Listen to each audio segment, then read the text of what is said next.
I'm going to devote a little time now to a very, very important book by Sinclair Lewis called It Can't Happen Here.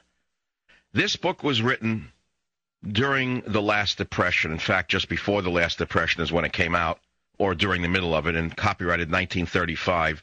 I wouldn't waste your time, but I'm not going to waste your time because you must hear what Sinclair Lewis wrote. Now, I want to remind you, Sinclair Lewis was a socialist.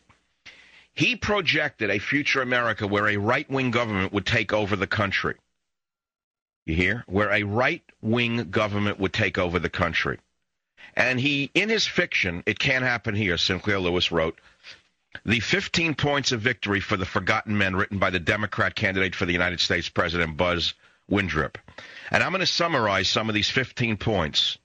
During the very first week of his campaign, Senator Windrip clarified his philosophy by issuing his distinguished proclamation, the 15 points of victory for the forgotten men. Now, I want to remind you, this is a fiction written in 1935 about what would happen to America if a right-winger took over the country. One, all finances in the country, including banking, insurance, stocks and bonds, and mortgages, shall be under the absolute control of a federal central bank, owned by the government, and conducted by a board appointed by the president, which board shall, without need of recourse to Congress for legislative authorization, be empowered to make all regulations governing finance. Two, the president shall appoint a commission equally divided between manual workers, employers, and representatives of the public to determine which labor unions are qualified to represent the workers. Number three, after the revolution, in contradistinction to the doctrines of red radicals. Now remember, this was a projection of what would happen should a right-winger take over the government. In contradistinction to the doctrines of red radicals with their felonious expropriation of the arduously acquired possessions which ensure to aged persons their security, this league and party will guarantee private initiative and the right to private property for all time.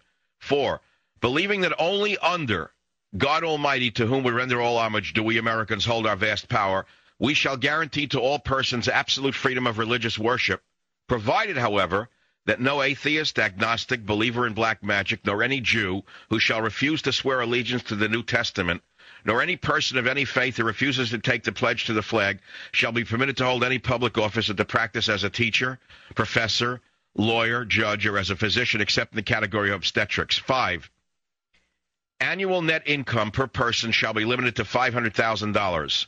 No accumulated fortune may at any one time exceed $3 million per person.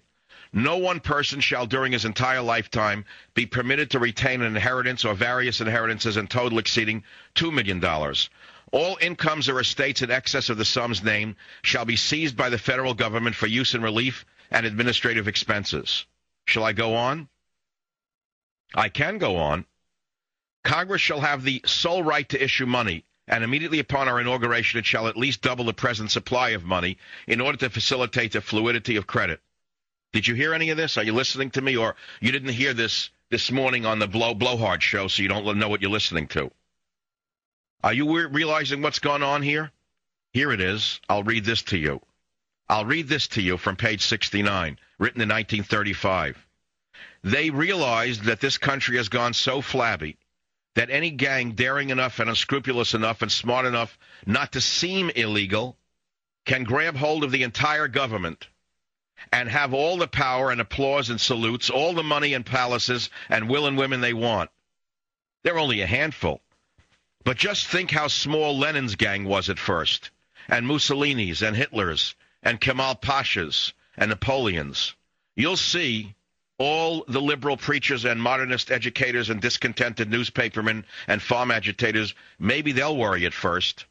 But they'll get caught up in the web of propaganda like we all were in the Great War, and they'll all be convinced that even if our president maybe has got a few faults, he's on the side of the plain people and against all the tight old political machines, and they'll rouse the country for him as the great liberator.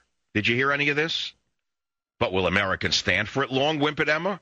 Oh, no, not people like us, the descendants of the pioneers. Oh, no? It can't happen here? Shall I repeat to you that it has happened here? Shall I repeat to you who has done this? Are you recognizing the fact that Sinclair Lewis, although he was frightened of a future government taken over by the right wing, did not even see himself as the prophet he was, and that this country would be taken over by a gang of left-wingers, the Obama gang? Are you aware of the fact that the country has been taken over by a gang? A daring gang, an audacious gang, the audacity of revolution. An audacious gang has taken over America. And there they are, ladies and gentlemen, printing money as though they own it, taxing the people who earn the money, and making deals with communists around the world under the guise of peace and freedom. That's my monologue for today. The phone number is 1-800-449-8255. In a moment, we're going to go back to Senator Bernie Sanders grilling Federal Reserve Chairman, the liar, Ben Bernanke, who I frankly would have arrested. If I were in that congressional hearing and Bernanke came before me and I asked him, where did the $2.2 trillion go? Who did you give the money to? And this guy, Bernanke, sits there like God Almighty and says, I'm not going to release the names. I would ask for U.S. Marshals to come in and arrest Bernanke. The reason Sanders didn't do it is because it's all a fix. These are show trials. Listen to clip 15, where Bernanke, the head of the Federal Reserve, refuses to answer where the money went in 15. We have spent a lot of time in Congress talking about the $700 billion TARP bailout, which I voted against as it happens. Not a whole lot has been talked about with regard to the $2.2 trillion that the Fed has lent out. Now, I find that absolutely extraordinary that I wrote you a letter and I said, hey, who'd you lend the money to? What were the terms of those loans? How can my constituents in Vermont get some of that money? Who makes the decisions? Do you guys sit around in a room? Do you make it? Are there conflicts of interest? My question to you is, will you tell the American people to whom you lent $2.2 trillion of their dollars? Will you tell us who got that money and what the terms are of those agreements? We explain each of our programs. In terms of the terms, we explain the terms exactly. We explain what the collateral requirements are. We explain what to whom did you explain that?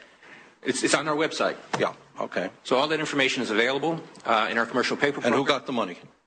Hundreds and hundreds of banks. Any bank or that has access to the U.S. Federal Reserve's discount. Will you tell us who they are? No.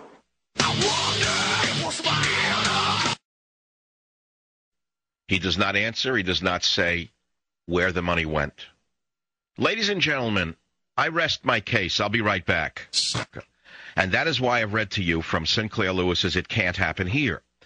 That book was written in 1935 during the Great Depression, when Sinclair Lewis, the socialist, feared Hitler, feared Franco, feared nationalism, and projected a right-wing takeover of America.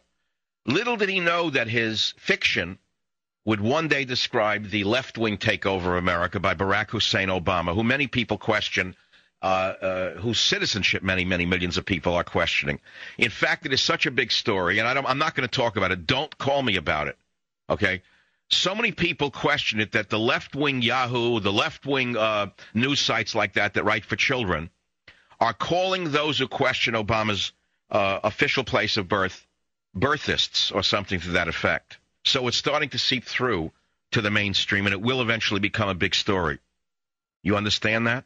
We have men of superior cunning and a very sly foxiness running this country. You might call them leaders. You might call them comrades. You might call them brethren. You might call them commissars. You might call them patriots. You might call them little brothers of the poor.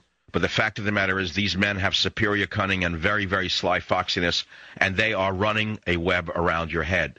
I've never seen anything happen so fast in this country, with a meltdown leading us to trickle-up poverty at a speed that I never envisioned it happening. Now, I want you to take the arc of what Obama has done so far and project it ahead 2 years, 3 years, and 4 years, and ask yourself, if this man is not stopped, what this country will look like, what your family will look like, and whether your freedoms will be intact in 3 or 4 years unless this man is opposed at every turn.